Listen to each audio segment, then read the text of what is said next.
ज़रा इमेजिन कीजिए, आपके साथ आज कुछ ऐसा हो जाता है जो आपके जीवन का सबसे बड़ा दुःख है। शायद जॉब चली जाए, कोई रिश्ता टूट गया या एग्ज़ाम फ़ेल हो गए। दूसरी तरफ सोचिए, आपको एकदम से दुनिया की सबसे बड़ी खुशी मिल जाती है, जैसे सपनों की जॉब लग जाए या अचानक बहुत बड़ा पैसा मिल जाए। इन दोनों ही सिचुएशन में हमारी नॉर्मल रिएक्शन क्या होती है? एक में हम टूट जाते हैं और दूसरे में हम अत्यधिक खुश हो जाते हैं। लेकिन भागवत गीता हमें एक ऐसी अवस्था के बारे में बताती है जहाँ व्यक्ति दोनों में शांत रहता है। इस अवस्था को कहते हैं स्थित प्रज्ञ, मतलब वो व्यक्ति जो अपनी बुद्धि और ज्ञान में स्थिर है। आज हम डिटेल में समझेंगे कि एक स्थित प्रज्ञ व्यक्ति के गुण क्या होते हैं।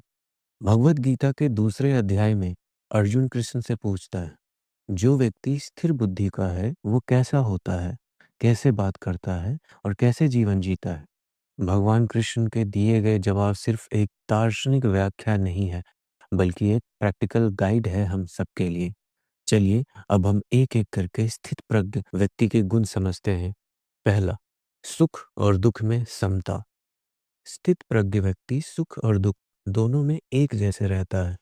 मतलब अगर उसे लाइफ में बड़ा सक्सेस मिलता है, जैसे प्रमोशन या सोसाइटी में सम्मान, तो वो हवा में नहीं उड़ता। और अगर उसे फेल्यूर मिलता है, जैसे रिजेक्शन, क्रिटिसिज्म या किसी अपने से दूरी, तो वो बहुत टूट भी नहीं जाता। एग्जाम्पल, मान लीजिए आप एग्जाम क्लियर कर लेते हो तो नेचुरली खुशी होती है, और अगर फेल हो जाओ तो उदासी। नॉर्मल इंसान दोनों में बहुत रिएक्ट करता है, लेकिन स्थित प्रज्ञ व्यक्ति दोनों में बैलेंस रखता है, क्योंकि वो समझता है कि सुख और दुख दोनों ही टेम्पररी हैं। अगर आप उनके साथ अपनी स्टेबिलिटी जोड़ दोगे तो कभी भी स्टेबल नहीं रह पाओगे, एक दिन ऊपर दूसरे दिन नीचे। इसीलिए स्थित प्रज्ञ व्यक्ति अपनी शांति को अंदर से बनाता है, ना कि बाहर के रिजल्ट से। सेकंड, इच्छाओं से मुक्ति। दूसरा गुण है इच्छाओं पर नियंत्रण रखना। स्थित प्रज्ञ व्यक्ति अपना सुख इच्छाओं के पूरे होने से नहीं जोड़ता, उसके लिए असली सुख अंदर से आता है। हम सबका एक्सपीरियंस है कि जैसे ही एक इच्छा पूरी होती है दूसरी खड़ी हो जाती है। नया फोन खरीदा तो एक दो महीने बाद वो भी पुराना लगने लगता है। प्रमोशन मिला तो अगली बार और बड़ी पोजीशन की इच्छा होती है। ये साइकिल कभी खत्म नहीं होती। अगर हमारी खुशी इच्छाओं के पूरे होने पर ही बेस्ड रहेगी तो हम कभी संतुष्ट नहीं हो पाएंगे। स्थित प्रज्ञ व्यक्ति अपने अंदर ही पूरा महसूस करता है। उसके लिए खुशी एक परमानेंट स्टेट बन जाती है, जो किसी वस्तु या व्यक्ति पर निर्भर नहीं करती। थर्ड, इंद्रियों पर कंट्रोल। तीसरा गुण है अपनी इंद्रियों पर पूरा नियंत्रण। इसका मतलब है कि स्थित प्रज्ञ व्यक्ति अपने मन को कंट्रोल करता है, ना कि मन उसे कंट्रोल करता है। सोचिए, हमें कितना आसान लगता है गुस्से में कुछ कह देना या टेम्पटेशन में कुछ खरीद लेना, लेकिन बाद में हमें रिग्रेट होता है। ये सब इसलिए होता है क्योंकि हम अपने मन और इंद्रियों के गुलाम बन जाते हैं। स्थित प्रज्ञ व्यक्ति जानता है कब बोलना है और कब चुप रहना है, कब रिएक्ट करना है, कब इग्नोर करना है। उसके एक्शंस इम्पल्सिव नहीं होते हैं, कॉन्शियसली डिसाइड किए जाते हैं। अगर इंसान अपने इंद्रियों पर कंट्रोल नहीं रखता तो उसका जीवन हमेशा एक्सटर्नल ट्रिगर्स के हिसाब से चलेगा, लेकिन जो अपना कंट्रोल खुद रखता है उसकी बुद्धि हमेशा स्थिर रहती है। फोर्थ, समुंदर की तरह शांत। चौथा गुण है समुंदर जैसी शांति। समुंदर में कितनी भी नदियां गिरती हैं, पर फिर भी वो कभी ओवरफ्लो नहीं होता।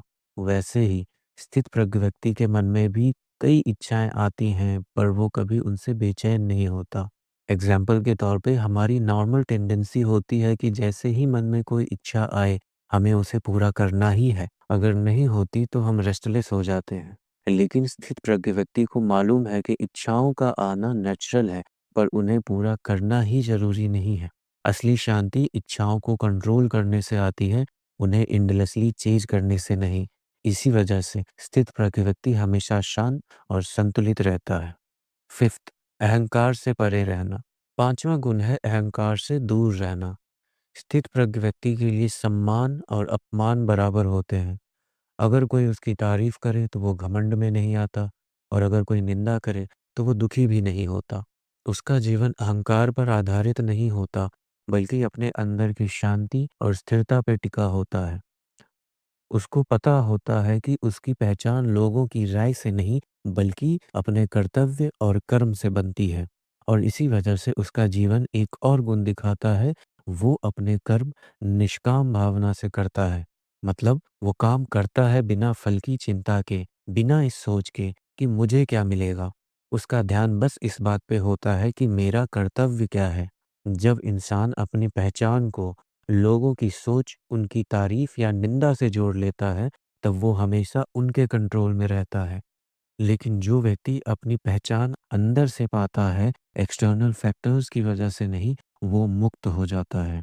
और जब कर्म निष्काम भावना से किए जाते हैं, तो अहंकार अपने आप खत्म हो जाता है, क्योंकि फिर इंसान ना अपने कर्म का श्रेय लेता है और ना उसके परिणाम की चिंता करता है। ना सम्मान से वो फूलता है, ना अपमान से वो टूटता है।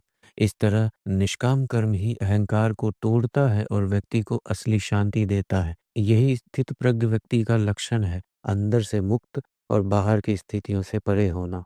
तो दोस्तों, स्थित प्रज्ञ बनना एक दिन में पॉसिबल नहीं है। यह एक प्रैक्टिस है जो हम छोटी-छोटी बातों से स्टार्ट करते हैं।